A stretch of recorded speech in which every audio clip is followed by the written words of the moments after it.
Product research. ನೋಡಿ, product research ಮಾಡದೆ ಯಾವಾಗಲೂ ಪರ್ಚೇಸ್ ಮಾಡಬಾರ್ದು ಪ್ರಾಡಕ್ಟ್. ಯಾವ ಪ್ರಾಡಕ್ಟ್ ಟ್ರೆಂಡ್ ಅಲ್ಲಿ ಇದೆ, ಯಾವ ಪ್ರಾಡಕ್ಟ್ ತುಂಬಾ ಸೇಲ್ ಆಗ್ತಾ ಇದೆ ಫ್ಲಿಪ್ಕಾರ್ಟ್ ಅಮೆಝಾನ್ ಅಲ್ಲಿ, ಅದು ನೀವು ನೋಡ್ಬೇಕು. ನಿಮಗೆ ಅಮೆಝಾನ್ದು ಅನಾಲಿಟಿಕ್ಸ್ ನೀವು ನೋಡ್ಬೋದು, ನಿಮಗೆ ಸಿಗತ್ತೆ. ತುಂಬಾ ಯೂಟ್ಯೂಬರ್ಸ್ ತೋರಿಸ್ತಾರೆ, ನಾನು ತೋರಿಸಿದೀನಿ. ಓಕೆ, ಅದ್ರಲ್ಲಿ ನೋಡ್ಬೋದು ಯಾವ ಪ್ರಾಡಕ್ಟ್ ನಿಮ್ಗೆ ಟಾಪ್ ಸೆಲ್ಲಿಂಗ್ ಇದೆ, ಅದರಲ್ಲಿ ತುಂಬಾ ಒಳ್ಳೆ ಸೇಲ್ ಜನರೇಟ್ ಮಾಡ್ತಾ ಇದಾರೆ, ಪ್ರಾಫಿಟ್ ಒಳ್ಳೆ ಜನರೇಟ್ ಮಾಡ್ತಾ ಇದಾರೆ ಅದರ್ ಸೆಲ್ಲರ್ಸ್. ಅದೆಲ್ಲ ನೀವು ಚೆಕ್ ಮಾಡಬೇಕು. ಮತ್ತೆ ಟ್ರೆಂಡಿಂಗ್ ಪ್ರಾಡಕ್ಟ್ಸ್, ಏನ್ ಟ್ರೆಂಡ್ ಅಲ್ಲಿ ನಡೀತಾ ಇದೆ ಈ ಪ್ರಾಡಕ್ಟ್, ಅದು ಪ್ರಾಡಕ್ಟ್ ನೀವು ತಗೊಂಬಂದು ಆ ಪ್ರಾಡಕ್ಟ್ ಸೇಲ್ ಮಾಡಬೇಕು.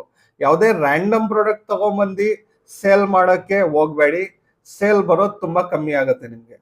ಇಲ್ಲ ನೀವು ಯಾವ್ದಾದ್ರು ಒಂದು ಹೊಸ ಕ್ಯಾಟಗರಿ ಕ್ರಿಯೇಟ್ ಮಾಡ್ತಾ ಇದ್ದೀರಾ, ನಿಮ್ದೇ ಓನ್ ಪ್ರಾಡಕ್ಟ್ ಮ್ಯಾನುಫ್ಯಾಕ್ಚರ್ ಮಾಡಿ ನೀವು ಸೇಲ್ ಮಾಡ್ತಾ ಇದ್ದೀರಾ ಅಂದ್ರೆ ನೀವು ಮಾಡಬಹುದು. ಅದರಲ್ಲಿ ಬೇರೆ ಯಾರೋ ಕಾಂಪಿಟೇಟರ್ ಇರಲ್ಲ ನಿಮ್ಗೆ. ಆ ಪ್ರಾಡಕ್ಟ್ಸ್ ನೀವು ಸೇಲ್ ಮಾಡಿ ನೀವು ಒಳ್ಳೆ ಸೇಲ್